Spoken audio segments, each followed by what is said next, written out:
Hello everyone, मैं सौरभ दिल्लीवार आप सबका स्वागत करता हूं हमारे यूट्यूब चैनल पर, जहां हम लोग भारत का इतिहास पढ़ें। ठीक है, और भारत के इतिहास में पिछली क्लास में हमने आद्य ऐतिहासिक काल पूर्णतः समाप्त कर दिया है। आज हम लोग स्टार्ट करने वाले हैं क्या, ऐतिहासिक काल के अंतर्गत प्राचीन भारत का इतिहास हम लोग आज स्टार्ट करने वाले हैं। ठीक है, ऐतिहासिक काल में से मध्यकाल और आधुनिक भारत का इतिहास हम पहले ही कवर कर चुके हैं, और आज ऐतिहासिक काल के अंतर्गत हम लोग प्राचीन भारत का इतिहास स्टार्ट करने वाले हैं। ठीक है, और उस प्राचीन भारत के इतिहास में सबसे पहले पढ़ेंगे क्या अपन, जैन धर्म के बारे में। क्या पढ़ने वाले हैं आज, जैन धर्म। क्लियर है, जैन धर्म डालिए हेडिंग, जैन धर्म के बारे में हेडिंग डालिए जैन धर्म। क्लियर है, अब ध्यान देना, जैन धर्म में क्या है, जैन मुनियों को मान्यता मिली है, जैन मुनियों को मान्यता मिली है, और कुछ जैन मुनि हैं वो बहुत ही प्रसिद्ध हुए हैं। जैन मुनि क्या है, बहुत ही प्रसिद्ध हुए, पवित्र माने गए हैं। उन जैन मुनियों को बोला है क्या, तीर्थंकर। क्या बोला गया है, तीर्थंकर कहा गया है। क्या बोला गया है, तीर्थंकर। और इस तरीके से जैन धर्म की मान्यताओं के अनुसार जैन धर्म में कुल 24 तीर्थंकर हुए हैं। कुल कितने तीर्थंकर हुए हैं, कुल 24 तीर्थंकर हुए हैं जैन धर्म में। ठीक है, और उनमें से 3 के नाम बहुत ही महत्वपूर्ण, 3 तीर्थंकरों के नाम आपको याद रखने हैं, उनसे कुछ चीज जुड़ा हुआ है, उनका निशान भी आपको याद रखना है। ठीक है, सबसे पहले तीर्थंकर कौन थे, ऋषभ देव जी। कौन है सबसे पहले, ऋषभ देव जी जैन धर्म की मान्यताओं के अनुसार सबसे पहले तीर्थंकर थे। उनका निशान क्या है, वृषभ या बैल का निशान। वृषभ ऐसी, वृषभ मतलब होता है बैल ही होता है। ठीक है, बैल या सांड बोलना चाहे। ठीक है, ऋषभ देव क्या है, जैन धर्म के पहले तीर्थंकर है। उनका निशान क्या, चिन्ह क्या है, वृषभ। ठीक है, उसके बाद आपको आ जाना कहां पर, डायरेक्ट 23rd पे। 23rd तीर्थंकर कौन है, पार्श्वनाथ जी। कौन है, पार्श्वनाथ जी, जिनका मंदिर कहां है, नगपुरा बुरई में। ठीक है, हमारे दुर्ग जिले में क्या है, नगपुरा है, और वहां पार्श्वनाथ जी का ही क्या है, मंदिर है। ठीक है, इसे ये क्या है, जैन धर्म के 23वें तीर्थंकर है। पार्श्वनाथ जी क्या है, जैन धर्म के 23वें तीर्थंकर है। इनका निशान क्या है, सर्प।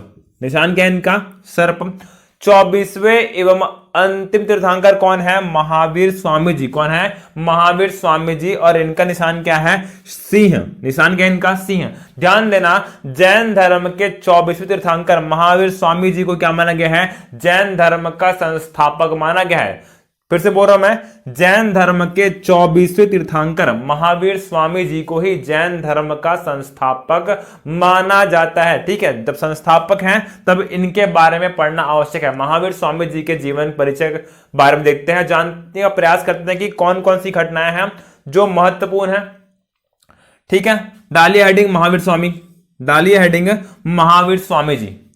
ठीक है, क्या ये जैन धर्म के संस्थापक हैं। इनका जन्म कब हुआ है, 599 ईसा पूर्व में। कब हुआ है, 599 ईसा पूर्व में कुंडग्राम वैशाली बिहार में इनका जन्म है। बिहार एक राज्य है, वहां वैशाली जिला है, और वहां के कुंडग्राम नामक स्थान पर, ठीक है, बिहार में वैशाली एक जगह है, और वैशाली में जगह नाम क्या है, कुंडग्राम। कुंडग्राम नामक स्थान पर 599 ईसा पूर्व में महावीर स्वामी जी का जन्म हुआ था। ठीक है, देखते हैं उनके बारे में और कुछ फैक्ट है। इनके बचपन का नाम क्या था, वर्धमान।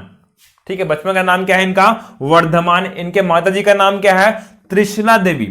जो महावीर स्वामी जी है उनके बचपन का नाम क्या है, वर्धमान। इनकी माता का नाम क्या है, त्रिशला देवी, जो एक लिच्छवी कुल की राजकुमारी थी। त्रिशला देवी कौन है, लिच्छवी कुल की राजकुमारी थी। बाद में इनका विवाह किससे होगा, वर्धमान जी के पिता से होगा। पिता का नाम क्या है, सिद्धार्थ। ठीक है, महावीर स्वामी जी के पिता का नाम क्या था, सिद्धार्थ, जो कि ज्ञात्रक वंश के शासक थे, जो कि ज्ञात्रक वंश के राजा थे। अब इनका विवाह किससे हुआ है, त्रिशला देवी से। किससे हुआ है, त्रिशला देवी से हुआ है, जो कि लिच्छवी कुल की राजकुमारी है, और इनसे एक पुत्र होगा, नाम क्या उसका, वर्धमान। ये वर्धमान ही बाद में क्या बनेंगे, महावीर स्वामी बनेंगे, और जैन धर्म की स्थापना करेंगे। क्लियर है। अब कुछ और फैक्ट है जो पूछ चुका एग्जाम में। उनकी पत्नी का नाम क्या है, उनके भाई का नाम क्या है, उनके दामाद का नाम क्या है, उनकी बेटी का नाम क्या है। ठीक है, ये भी आपको याद रखना है। उनकी पत्नी का नाम क्या है, यशोदा। ठीक है, महावीर स्वामी जी की पत्नी का नाम क्या है, यशोदा।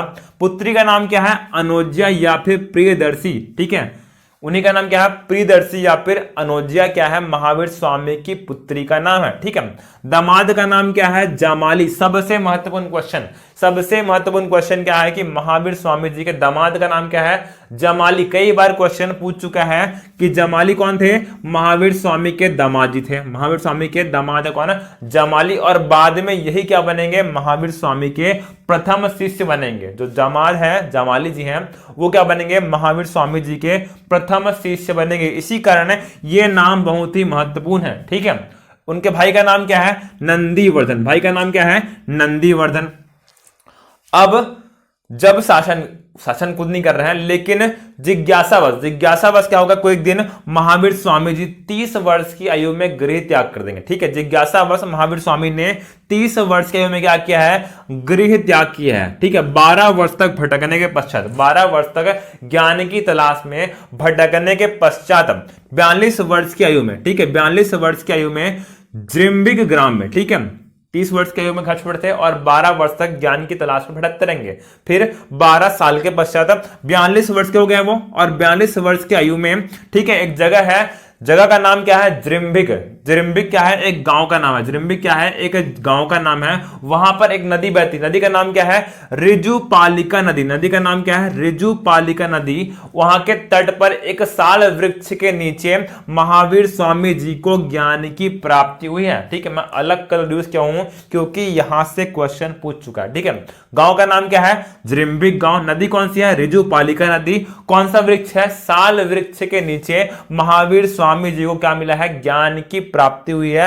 बोला है क्या, उन्हें अब कैवल्य की प्राप्ति हो गई है। उन्हें क्या मिला है, कैवल्य मिल गया है, जब उन्हें क्या मिला है, ज्ञान मिला है। ठीक है, अब एक क्वेश्चन पूछा गया है कि महावीर स्वामी के अन्य नाम क्या है, महावीर स्वामी जी के अन्य नाम क्या क्या है। ठीक है, अरहत, जिन, निर्ग्रंथ और कैवलिन, ये सभी क्या है, महावीर स्वामी के ही नाम है। ठीक है, अरहत, जिन, निर्ग्रंथ और केवलिन, ये सब क्या है, महावीर स्वामी जी के नाम है। अब उन्हें जब ज्ञान की प्राप्ति हो गई तब उन्होंने क्या दिया है, उपदेश दिया। क्या दिया है, उपदेश। और ये क्वेश्चन भी कई बार पूछ चुका कि महावीर स्वामी जी ने अपना प्रथम उपदेश कहां दिया है, राजगृह के वितुलाचल पर्वत पर। कहां दिया है, राजगृह के वितुलाचल पर्वत पर महावीर स्वामी जी ने अपना प्रथम उपदेश दिया है। मोस्ट इंपोर्टेंट क्वेश्चन, पहला उपदेश कहां दिया है, राजगृह के वितुलाचल पर्वत पर। क्लियर है। अब क्वेश्चन पूछा गया है महावीर स्वामी जी के, महावीर स्वामी जी के प्रथम शिष्य कौन थे, उनके दामाद जमाली। कौन है, उनके दामाद जमाली क्या है, उनके प्रथम शिष्य थे। ठीक है, वही पूछा गया क्या, उनकी प्रथम शिष्या, उनकी प्रथम शिष्या कौन थी, चंदना। कौन है, चंदना। ये अंग राज्य की राजकुमारी थी। जो चंदना है वह अंग राज्य की राजकुमारी थी, और वही क्या है, महावीर स्वामी जी की प्रथम शिष्या बनेगी। फर्स्ट फीमेल जो ज्वाइन करेगी क्या, महावीर स्वामी जी को, जैन धर्म को ज्वाइन करेगी, कौन है, ये चंदना है। ये क्या है, प्रथम शिष्या, महावीर स्वामी जी की प्रथम शिष्या चंदना जो है अंग राज्य की राजकुमारी थी। ठीक है, कुछ समय पश्चात जैन धर्म का प्रचार प्रसार करेंगे और क्या हो जाएंगे, 527 में, 527 ईसा पूर्व में पावापुरी नामक स्थान पर महावीर स्वामी जी की मृत्यु हो जाएगी। ठीक है, मृत्यु कब हुई है, 527 ईसा पूर्व में पावापुरी नामक स्थान पर महावीर स्वामी जी की मृत्यु हो जाएगी। क्लियर है। अब देखेंगे जैन धर्म के बारे में कि इनकी मान्यता क्या की है और कौन कौन से ज्ञान जैन धर्म के बारे में दिए गए हैं। ठीक है, इनकी मान्यता क्या है, धार्मिक मान्यता क्या है, त्रिरत्न क्या है, ये सब के बारे में पढ़ेंगे। ठीक है, लेकिन उससे पहले एक पॉइंट बहुत ही महत्वपूर्ण है, क्या कि जो जैन धर्म है वो कैसा है, निवृत्ति मूलक है। कैसा है, निवृत्ति मूलक है, जिसकी मान्यताओं के अनुसार, जिसकी मान्यता क्या है कि संसार दुखमय है। मान्यता क्या है कि संसार दुखमय है, और अगर आपको दुख से मुक्ति चाहिए, अगर आपको दुख से मुक्ति चाहिए तो संसार छोड़ना पड़ेगा। ठीक है, संसार कैसा है, दुखमय है, अगर आपको दुख से मुक्त होना है तो आपको संसार से मुक्त होना पड़ेगा। ऐसा जैन धर्म की मान्यता है। लेकिन जैन धर्म यह भी कहता है कि जिनका भी कर्मफल शेष है, जिनका भी कर्म, जिस भी जीव का कर्मफल शेष है वो जन्म पुनर्जन्म के चक्र से मुक्त नहीं हो पाएगा। ठीक है, जिसका भी कर्मफल शेष बचा हुआ है वह जन्म पुनर्जन्म के चक्र से मुक्त नहीं हो पाएगा और उसे बार बार इस दुखमय संसार में आना पड़ेगा। ठीक है, बार बार इस दुखमय संसार में आना पड़ेगा।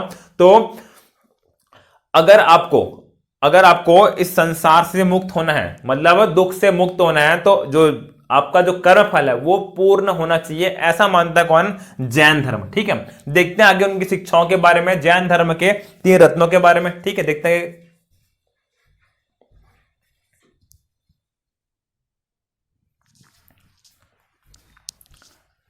ठीक है, हमने देखा क्या कुछ देर पहले, जैन धर्म कैसा है? निवृत्ति मूलक है, जिसकी मान्यता क्या है कि जब तक कर्मफल शेष है तब तक मनुष्य को इस संसार में बार बार आना पड़ता है, बार बार आना पड़ता है। संसार कैसा है? दुखमय है, और जब तक कर्मफल शेष है तब तक मनुष्य को इस दुखमय संसार में बार बार आना पड़ता है। तो अगर दुख से मुक्त होना है, संसार से मुक्त होना है, तो कैसे मुक्त होंगे? तो इसी चीज को डिफाइन करने के लिए त्रिरत्न का सिद्धांत दिया गया है। ठीक है, कर्म फल से मुक्ति के लिए त्रिरत्न का सिद्धांत दिया गया। अगर आपको कर्म फल से मुक्त होना है, मोक्ष की प्राप्ति चाहिए, तो आपको त्रिरत्न का रास्ता फॉलो करना पड़ेगा, त्रिरत्न का रास्ता फॉलो करना पड़ेगा। ठीक है, पीएससी का एकदम फेवरेट क्वेश्चन है, प्री में भी और मेंस में भी। जैन धर्म के त्रिरत्न के बारे में लिखिए, जैन धर्म के त्रिरत्नों के बारे में लिखिए। ठीक है, सीधी पीएससी 2017 प्री में भी क्वेश्चन आया था कि त्रिरत्न की मान्यता कौन से धर्म में है? ऑप्शन में जैन भी था और बौद्ध भी था। तब तक की जानकारी के अनुसार मैक्सिमम छात्रों ने क्या लगाया था? जैन लगाया था। लेकिन बाद में कुछ बुक्स में क्या हुआ था कि बौद्ध धर्म में भी त्रिरत्न होते हैं, बुद्ध, धम्म और संघ। ठीक है, इसी कारण ये क्वेश्चन विलोपित कर दिया गया था, बाद में क्वेश्चन विलोपित कर दिया गया था, क्योंकि जैन धर्म और बौद्ध धर्म दोनों में ही त्रिरत्न को मान्यता मिली है। ठीक है, अब क्वेश्चन में से पूछेगा तो स्पेसिफाई करेगा क्या कि जैन धर्म के त्रिरत्न के बारे में लिखिए। ठीक है, त्रिरत्न कौन कौन से हैं? सम्यक दर्शन, सम्यक ज्ञान और सम्यक चरित्र। कौन कौन से हैं? सम्यक दर्शन, सम्यक ज्ञान या और क्या है? सम्यक चरित्र या फिर सम्यक आचरण। ये क्या है? जैन धर्म के त्रिरत्न है। ठीक है, सम्यक दर्शन का मतलब क्या है? सत्य में विश्वास करना। जो दिख रहा है आपको, तो दिख रहा मतलब दर्शन होना, और जो दिख रहा है केवल केवल उस वही क्या है? सत्य, और आपको केवल सत्य में ही विश्वास करना है। यही क्या कहलाया है? सम्यक दर्शन कहलाया है, सम्यक दर्शन। कहीं सुनाई बात पर आपको विश्वास नहीं करना है। ठीक है, वही कहता है हमारा क्या? सम्यक दर्शन। दूसरा क्या है? सम्यक ज्ञान। दूसरा क्या है? सम्यक ज्ञान। इसका अर्थ क्या है? सत्य का वास्तविक ज्ञान होना चाहिए, सत्य का वास्तविक ज्ञान होना चाहिए, कहलाया है सम्यक ज्ञान कहलाया है। थर्ड रत्न कौन सा है? सम्यक चरित्र या फिर सम्यक आचरण, सम्यक चरित्र या फिर सम्यक आचरण। जो भी चीजें आपके पास घटनाएं हो रही है, ठीक है, अगर आपके लिए दुख का मोमेंट है या फिर सुख का मोमेंट है, तो वहां पर आप अपने आचरण को कैसे नियमित करते हो, यही कहलाया है सम्यक चरित्र या फिर सम्यक आचरण कहलाया है। ठीक है, आजकल के बच्चों को पता नहीं क्या हुआ है। ठीक है, जैसे खुश है तो लगातार स्टेटस पे व्हाट्सएप में डालेंगे, स्टेटस बहुत सारा डाल दिए, 15, 20, 50 फुट डाल दिए। ठीक है, ये क्या है? इनका सम्यक आचरण नहीं है। अब दुखी हो जाएंगे तो व्हाट्सएप पे डीपी डाल लेते हैं। ठीक है, ये भी आचरण सही नहीं है, दोनों आचरण सही नहीं है। त्रिरत्न नहीं फॉलो नहीं कर रहे हैं, ठीक है, तो कर्मफल शेष रहेगा। ऐसा करोगे तो आपका कर्मफल शेष रहेगा। ठीक है, सांसारिक विषयों में जो भी सुख दुख उत्पन्न हो रहा है उन सब के लिए आपको एक समान ही रहना है, ऐसा बोलता है हमारा क्या? सम्यक चरित्र या फिर सम्यक आचरण।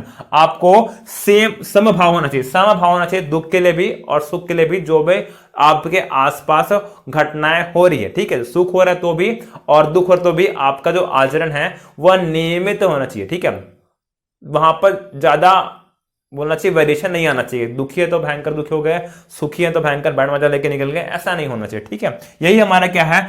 त्रिरत्न है। ठीक है, अब जैन धर्म की एक मान्यता और है। ठीक, त्रिरत्न आपका समाप्त हो गया। जैन धर्म में एक बहुत ही इंपॉर्टेंट शब्दावली है, एक बहुत ही महत्वपूर्ण शब्दावली, क्या? निर्वाण। जैन धर्म में एक बहुत ही महत्वपूर्ण शब्दावली है, निर्वाण। अब इस निर्वाण को डिफाइन करने के लिए भी आपको 2 मार्क्स में 4 मार्क्स में पूछ सकता है कि निर्वाण को डिफाइन कीजिए, निर्वाण को डिफाइन कीजिए। ठीक है, निर्वाण क्या? अगर आप सांसारिक बंधनों से मुक्त हो गए, सांसारिक बंधनों से मुक्त हो गए हैं, तब आपकी वह स्थिति कहलाएगी निर्वाण कहलाएगी। आपकी वह स्थिति कहलाएगी क्या? निर्वाण। और जो निर्वाण है वह त्रिरत्न को फॉलो करके ही पाई जा सकती है। ठीक है, अगर आप अपने जीवन काल में त्रिरत्न को फॉलो किए हैं तो आपकी मृत्यु के पश्चात क्या मिलेगा? आपको निर्वाण मिलेगा, ऐसा बोला गया जैन धर्म की मान्यताओं के अनुसार। सांसारिक बंधन से मुक्त होने का कहलाया है निर्वाण कहलाया है। ठीक है, अगर आपको निर्वाण अवस्था, ये निर्वाण जो अवस्था है वो कब मिलेगी? जब अब अपने जीवन काल में त्रिरत्न को फॉलो कर रहे हैं, तब आपकी मृत्यु के पश्चात आपको क्या मिलेगा? निर्वाण मिलेगा। आपकी मृत्यु के पश्चात आपको मिलेगा क्या? निर्वाण। और निर्वाण के लिए, निर्वाण प्राप्ति के लिए भिक्षुक जीवन को अनिवार्य माना गया है। निर्वाण प्राप्ति के लिए भिक्षुक जीवन को अनिवार्य माना गया। साथ ही साथ जैन धर्म की मान्यताओं के अनुसार कोई भी जीव है, मनुष्य है, उसके उस जीव के जीवन का अंतिम लक्ष्य माना गया। जो निर्वाण है वो क्या माना गया है? जीवन का अंतिम लक्ष्य माना गया है, कि उससे आगे और कुछ नहीं चाहिए। व्यक्ति को निर्वाण से आगे कुछ नहीं चाहिए, वह क्या? जीवन का अंतिम लक्ष्य है। ये आपको 2 मार्क्स में लिखा है। निर्वाण से क्या समझते हैं? ठीक है, आते हैं अगले टॉपिक पे, पंच महाव्रत के बारे में। ठीक है, जैन धर्म के पंच महाव्रत के बारे में लिखिए। ठीक है, तो पंच महाव्रत कौन कौन से हैं? सत्य, अहिंसा, अस्तेय, अपरिग्रह और ब्रह्मचर्य। कौन कौन से हैं? सत्य, अहिंसा, अस्तेय, अपरिग्रह और ब्रह्मचर्य। इनमें से जो आरंभ के 4 व्रत हैं, जो आरंभ के 4 व्रत हैं, वह 23वें तीर्थंकर पार्श्वनाथ जी के द्वारा, किसके द्वारा? पार्श्वनाथ जी के द्वारा, पार्श्वनाथ जी के द्वारा दिए गए थे। जबकि पांचवा महाव्रत महावीर स्वामी जी के द्वारा, इनके द्वारा महावीर स्वामी जी के द्वारा दिया गया था। पांचवा महाव्रत महावीर स्वामी जी के द्वारा दिया गया था। अब क्या रखना है? जो 5 महाव्रत हैं उनमें से आरंभ के 4 पार्श्वनाथ जी के द्वारा दिए गए हैं, जबकि पंचम महाव्रत जो ब्रह्मचर्य है वो महावीर स्वामी जी के द्वारा दिया गया था। देखते हैं अब इन व्रतों के बारे में। सत्य का मतलब क्या है? आपको हमेशा सत्य बोलना है। ठीक है, इसमें कोई दो राय नहीं है, हमेशा सत्य बोलना चाहिए, सदा सत्य बोलना चाहिए। दूसरा क्या है? अहिंसा। अहिंसा का मतलब क्या है? हिंसा नहीं करना है, मारपीट नहीं करना है, क्लास में वायलेंस नहीं करना है। ठीक है, अहिंसा का मतलब क्या है? हिंसा नहीं करना। अस्तेय, अस्तेय का मतलब क्या है? चोरी नहीं करना है। अस्तेय का मतलब क्या है? चोरी नहीं करना। चौथा व्रत कौन सा है? अपरिग्रह। अपरिग्रह मतलब क्या है? संपत्ति का संग्रह नहीं करना है। ठीक है, संपत्ति का संग्रह न करना है, अपरिग्रह कला है। आपको अपनी जो संपत्ति आप कमा रहे हो तो संग्रह करके नहीं रखना है। ठीक है, और अगला व्रत कौन सा है? ब्रह्मचर्य। ब्रह्मचर्य मतलब क्या है? अपनी इंद्रियों को वश में करना। ठीक है, आपका ध्यान भटकना नहीं चाहिए। जैसा आप अपने शरीर को, अपने मन को आदेश दें, केवल उसी को फॉलो करे कला है, ब्रह्मचर्य कला है। ठीक है, यहां आपका ध्यान नहीं भटकना चाहिए। ठीक है, ब्रह्मचर्य फॉलो करना है। ऐसा कौन बोले हैं? महावीर स्वामी जी बोले। ठीक है, ये महावीर स्वामी जी के द्वारा दिए गए, जो अंतिम व्रत है, महाव्रत है, वो महावीर स्वामी जी के द्वारा दिया गया था। ठीक है, अब एक टॉपिक और है, क्या? अनंत चतुष्टय। टॉपिक क्या है अगला? अनंत चतुष्टय। देखते हैं। ठीक है, अगर आप त्रिरत्न फॉलो कर रहे हो तो आपको क्या मिल जाएगा?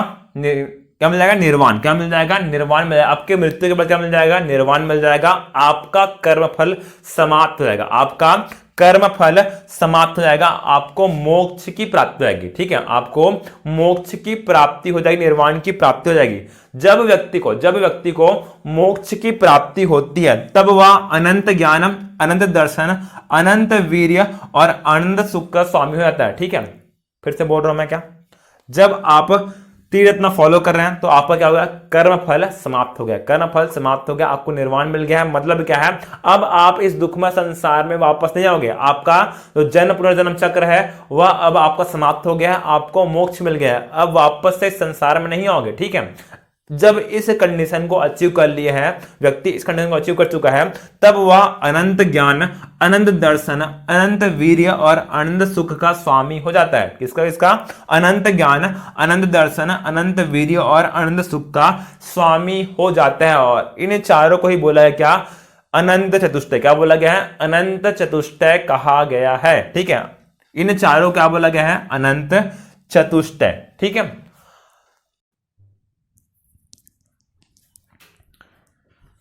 देखते हैं अब जैन धर्म के दार्शनिक सिद्धांतों के बारे में। ठीक है, जैन धर्म के कौन कौन से दार्शनिक सिद्धांत है, इस बारे में अपन डिस्कस करने वाले हैं। पहला क्या है?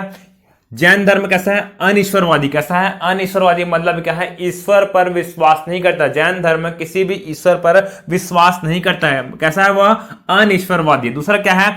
आत्मावादी है। मतलब क्या है? जैन धर्म की मान्यताओं के अनुसार आत्मा एग्जिस्ट करती है, आत्मा एग्जिस्ट करती है। और ये एक बहुत बड़ा डिफरेंस है जैन धर्म और बौद्ध धर्म के मध्य। कैसा है? बौद्ध धर्म कैसा है? अनात्मवादी है, जबकि जैन धर्म कैसा है? आत्मवादी है। मतलब जो आत्मा की बोला एग्जिस्टेंस, आत्मा का जो एग्जिस्टेंस है उसको स्वीकारा किसने? जैन धर्म ने। जैन धर्म ने आत्मा को स्वीकारा है, जबकि बौद्ध धर्म के मान्यता के अनुसार आत्मा एग्जिस्ट नहीं करती है। ठीक है। थर्ड क्या है? कर्मवादी है, मतलब इन्होंने कर्म के सिद्धांत को भी स्वीकारा है। जैन धर्म ने कर्म के सिद्धांत को स्वीकारा। हमने पढ़ा ना कि जब तक कर्म फल शेष है तब तक जीव को इस दुखमय संसार में बार बार आना पड़ेगा, बार बार इस संसार दुखमय संसार में जन्म लेना पड़ेगा। मतलब क्या है? जैन धर्म जो कर्म है उसको भी स्वीकार करता है, कर्म की मान्यता को भी स्वीकार करता है। ठीक है। अगली मान्यता क्या है? निर्वाण। जो निर्वाण है वो सभी धर्म जाति वर्ण के लोगों के लिए, साथ पुरुष हो या महिला हो, उन सब के लिए ही निर्वाण संभव बताया। जैन धर्म की मान्यता अनुसार निर्वाण सभी के लिए संभव है, लेकिन कब मिलेगा? मृत्यु के पश्चात। कब मिलेगा? वह मृत्यु के पश्चात। स्त्री और पुरुष में भेदभाव नहीं किया गया। ठीक, दोनों के लिए ही निर्वाण संभव, साथ ही सभी जाति और वर्ण के लिए भी संभव बताया गया है, जबकि बौद्ध में ऐसा नहीं है। पढ़ेंगे क्यों, क्या बताया गया? पढ़ेंगे कि बौद्ध धर्म में निर्वाण किन्हें नहीं मिल सकता, यह बताया गया। ठीक है। अभी होल्ड करना वहां पे, अभी सिर्फ जैन पढ़ रहे हैं ना, तो इतना याद रखना कि सभी जाति और वर्ण के लोगों के लिए निर्वाण संभव बताया गया है। ठीक है। अगला मान्यता क्या है? पुनर्जन्म। पुनर्जन्म फिर से पढ़ चुके हैं, जब तक कर्मफल शेष है तब तक आपको इस दुखमय संसार में बार बार आना पड़ेगा, आपका पुनर्जन्म होता रहेगा। जब तक आपका कर्मफल बाकी है तब तक आपको बार बार इस दुखमय संसार में आना पड़ेगा। ठीक है। अब दार्शनिक सिद्धांत जो है वो खत्म हो गया, दार्शनिक सिद्धांत अब खत्म हो चुका है। अब जो कुछ और फैक्ट हैं उसको नोट के रूप में यहां पर लिखने का प्रयास किया हूं मैं। ठीक है।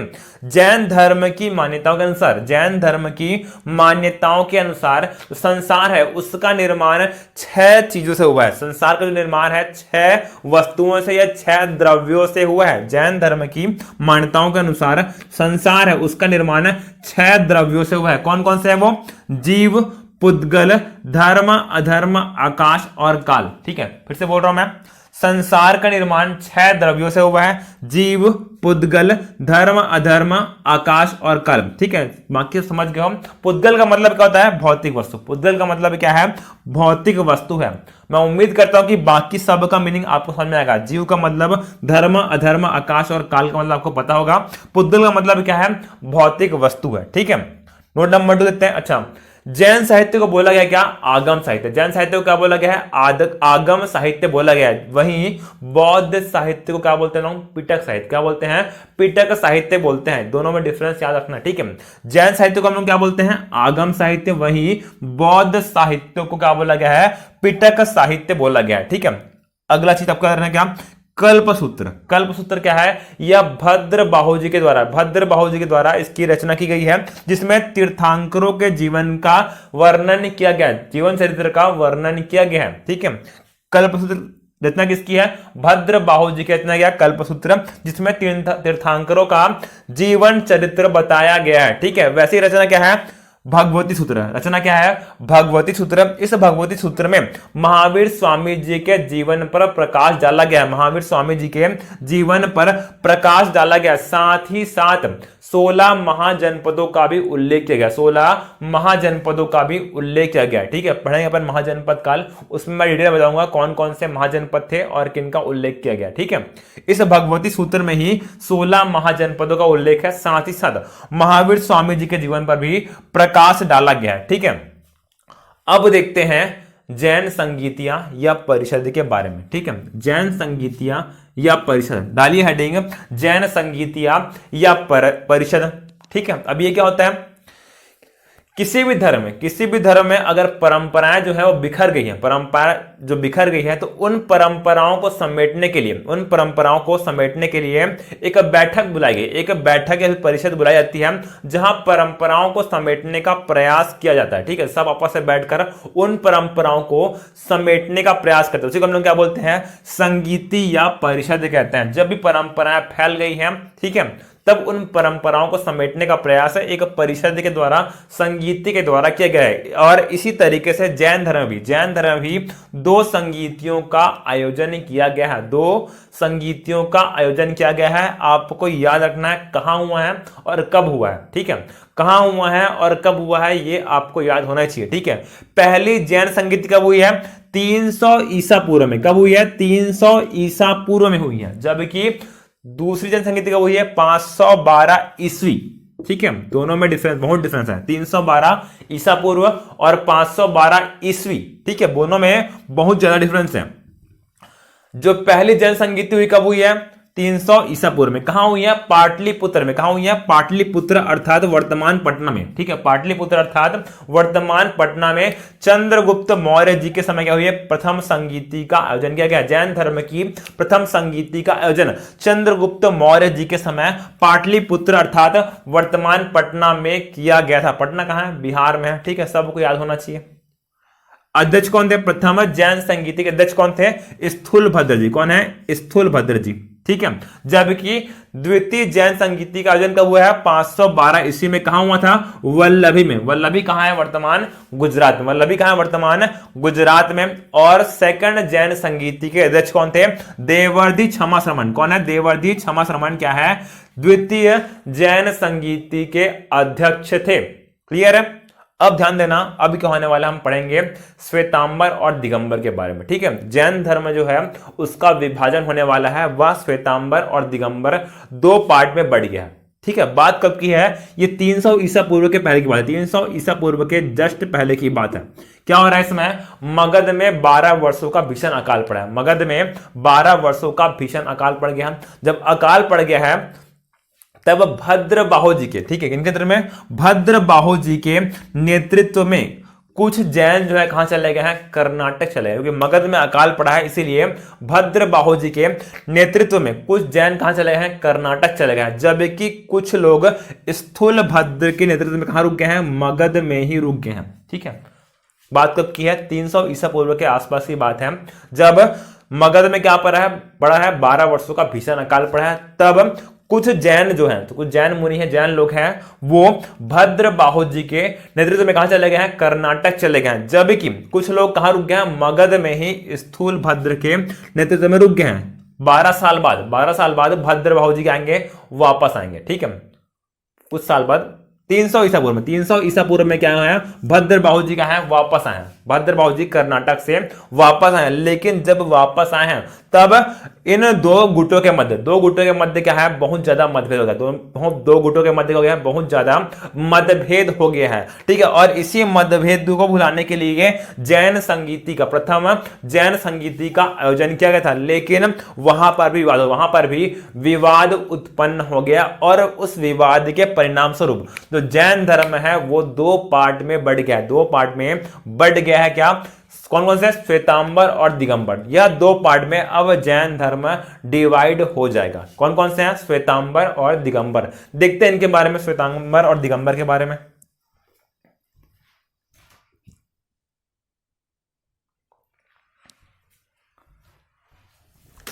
देखते हैं अब श्वेतांबर और दिगंबर में डिफरेंस। हमने देखा क्या? 300 ईसा पूर्व के समय क्या किया है?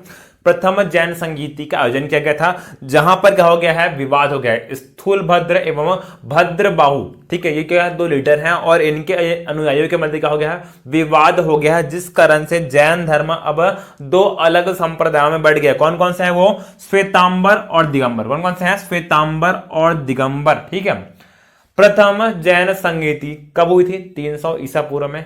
ठीक है, कहां हुई थी? पाटलिपुत्र पटना में। कहां हुई थी? पाटलिपुत्र पटना में। अध्यक्ष कौन थे? स्थूलभद्र जी। कौन थे? स्थूलभद्र जी क्या थे? उस संगीति के अध्यक्ष थे। और स्थूलभद्र जो अनुयायी क्या कहलाए हैं? श्वेतांबर कहलाए हैं। स्थूलभद्र के अनुयायी कहलाए हैं? श्वेतांबर कहलाए हैं, जो कि श्वेत वस्त्र धारण करते थे। ठीक है, याद रखना कैसे? श्वेत से क्या बना है? श्वेतांबर, और स से क्या है? स्थूलभद्र। स्थूलभद्र मतलब श्वेत वस्त्र धारण करेंगे, और वही कहलाएंगे क्या? श्वेतांबर। क्लियर है? और वहीं भद्रबाहु के जो अनुयायी हैं, ठीक है, वो कहलाए हैं? दिगंबर कहलाए हैं, और ये लोग वस्त्रहीन रहते थे। ठीक है, ये बेसिक डिफरेंस है। अब देखते हैं अगला डिफरेंस। जो श्वेतांबर है, उनके जो आइडियोलॉजी, उनके अनुसार ये जो नियम बनाए गए, आरंभ में नियम बनाए गए, उनके पालन में थोड़ी शिथिलता बरतते हैं, कट्टर नहीं है। जो श्वेतांबर है वो नियमों के प्रति कट्टर नहीं है, थोड़ा बहुत शिथिल करते हैं। जो नियम बनाए गए हैं उनमें शिथिलता को मंजूर कर किए हैं, ठीक है। श्वेतांबर संप्रदाय है नियमों में शिथिलता को मंजूर करता है, वहीं जो दिगंबर संप्रदाय है वो क्या है, नियमों के प्रति बहुत कट्टर है। नियमों के प्रति कैसा है, बहुत ही कट्टर है दिगंबर संप्रदाय, ठीक है।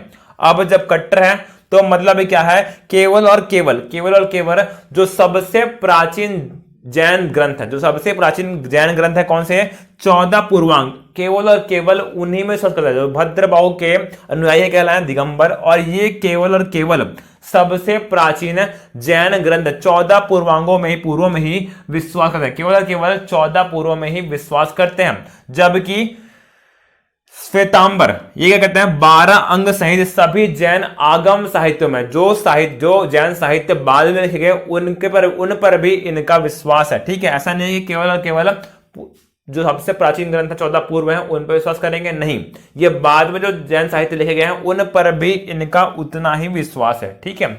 अब जो दिगंबर संप्रदाय है उनकी मान्यताओं के अनुसार स्त्री के लिए मोक्ष संभव नहीं, स्त्री के लिए मोक्ष संभव नहीं। अच्छा, कुछ देर पहले जब निर्माण पढ़ाया मैं, वहां पर गलती हुई मेरे से, ठीक है।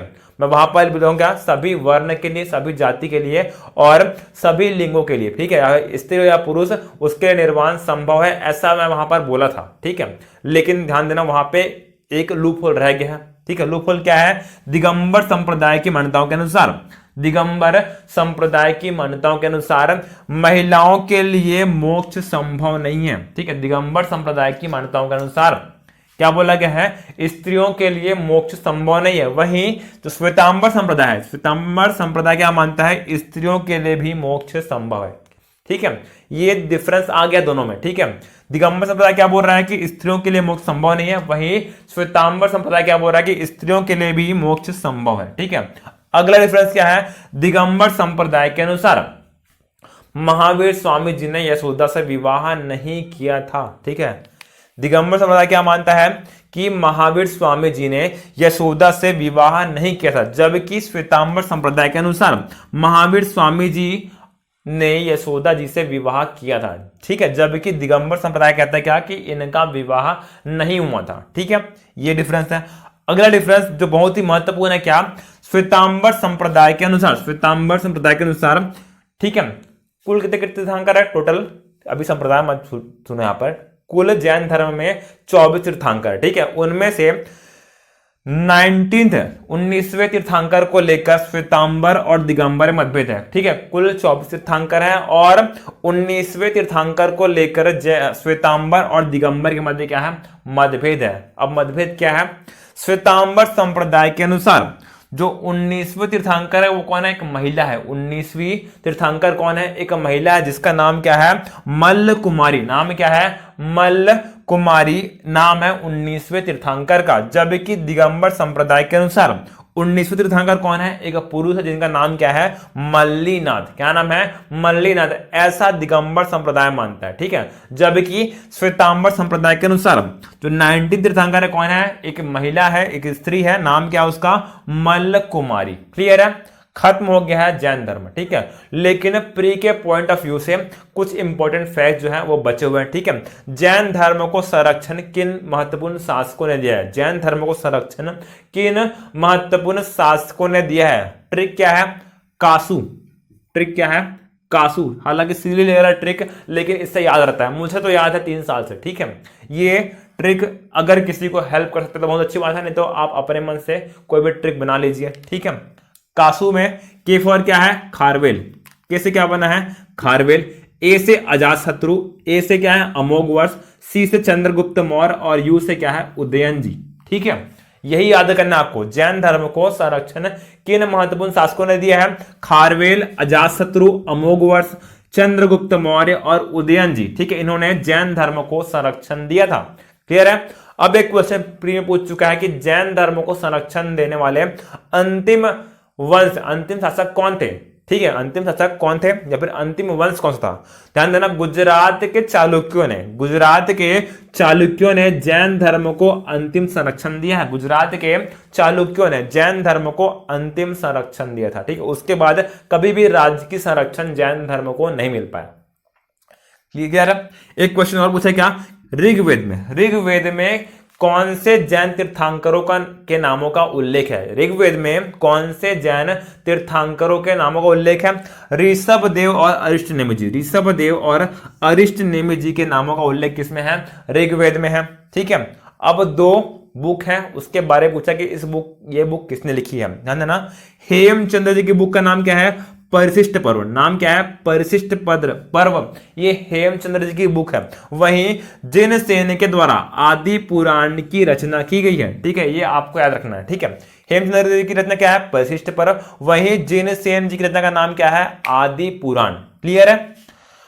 अधिकांश जैन साहित्य अर्धमागधी भाषा में लिखे गए हैं। अधिकांश जैन साहित्य अर्धमागधी भाषा में लिखे गए हैं। ये आपका आखिरी फैक्ट था। ठीक है, जैन धर्म अब हमारा समाप्त होता है। अगली क्लास में अपन बौद्ध धर्म के बारे में पढ़ेंगे। ठीक है, थैंक यू क्लास।